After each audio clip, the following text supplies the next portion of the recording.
नमस्कार, Mithila city news में आपका स्वागत है। दो बाइक की आमने सामने टक्कर, एक युवक गंभीर रूप से जख्मी युवक को स्थानीय पुलिस ने अस्पताल में भर्ती कराया, जहां उसका इलाज किया जा रहा।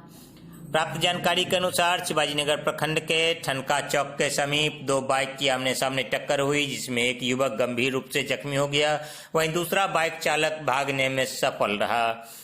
घायल युवक को देख गश्ती में निकले रोसड़ा पुलिस द्वारा उठाकर अनुमंडल अस्पताल लाया गया, जहां उसका बेहतर इलाज किया गया। वहीं इस घटना की जानकारी परिजनों को दी गई। मिर्जापुर निवासी वार्ड नंबर 2 निवासी राम बालक महतो के पुत्र चंदन कुमार के रूप में की गई है। वहीं